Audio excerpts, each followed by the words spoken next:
Hi viewers. సినీ ఇండస్ట్రీలో కొంతమంది నిర్మాతలకి బుర్ర పనిచేయదు. వాళ్ళు ఏం చేస్తున్నారో ఏం మాట్లాడుకుంటారో అర్థం కాదు. అది కూడా అకస్మాత్తుగా డబ్బు వచ్చి పడింది అనుకోండి, ఇంకంతే.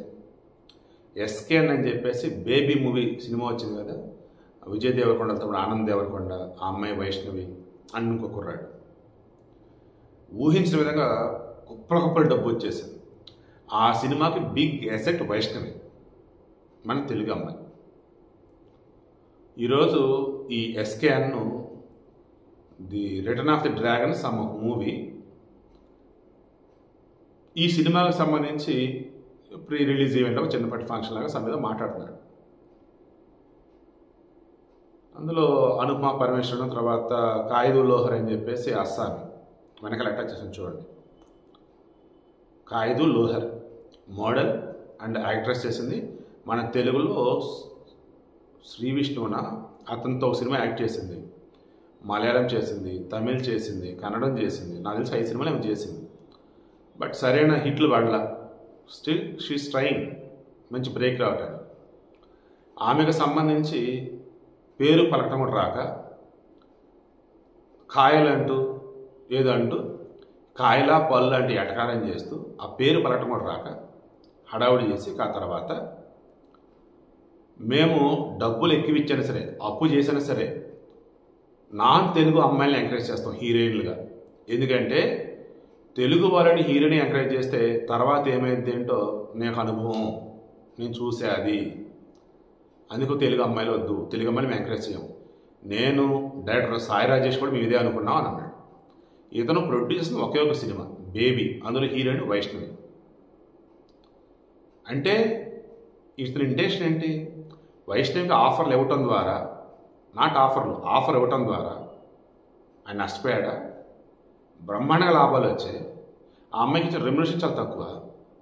మేబీ ఇంకా 2-3 సినిమాలు నటిస్తానికి బాండ్ రాసిన అగ్రిమెంట్ రాసింది, వేరే ఒకటి నటించవద్దు అట్లాంటిది ఏమైనా రాశారంటే, వేరే ఒకటి నటించొద్దని రాయకూడదు.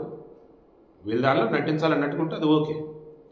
మరలా యాజ్ పర్ సుప్రీంకోర్టు రూల్స్, మీరు పని అన్నప్పుడు ఎవరి దగ్గర కూడా బలవంత పెట్టి ఏది చేయించుకోలేరు. చాలా చోట్ల బాండ్ రాయించుకుంటూ ఉంటారు, చల్లనగానే చల్లదు బాండ్. పని విషయంలో ఇదిగో నేను 6 నెలలు పని చేస్తా, సంవత్సరం పని చేస్తా, 5 సంవత్సరాలు పని చేస్తా అని మీరు బాండ్ రాసిస్తే ఆ పని అనేది మీకు నచ్చలా.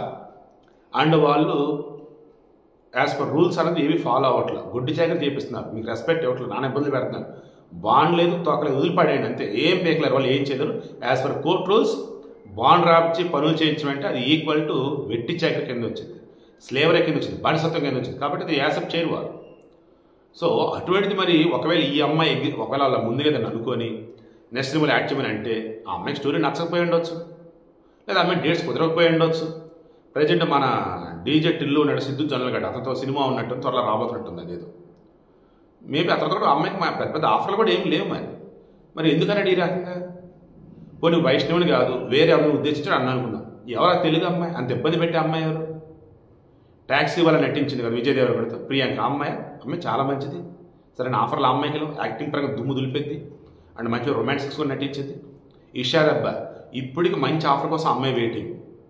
ఇలా చెప్పుకుంటూ పోతే మన తెలుగు వాళ్ళండి ఎంతమంది అద్భుతమైన టాలెంట్ ఉండి కూడా సరైన ఆఫర్లు లేక, ఈవెన్ రంగస్థలంలో మన రామ్ చరణ్కి వదిన క్యారెక్టర్, దట్ మీన్స్ వాళ్ళ అన్నని ప్రేమించింది, అతను పెళ్ళే కదా, ఆ అమ్మాయి ఇప్పుడు గుర్తురావట్లేదు నాకు.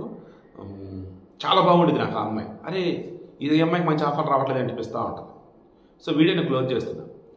అడ్డదిడ్డగా వాగటం, మాట్లాడటం అంటే ఇది ఫ్యాషన్ అయిపోయింది మన తెలుగు వాళ్ళకి, మరీ ముఖ్యంగా ఈ ప్రొడ్యూసర్లకి. మన తెలుగు హీరోయిన్లు తప్పు చేయటం ఏంటి అసలు?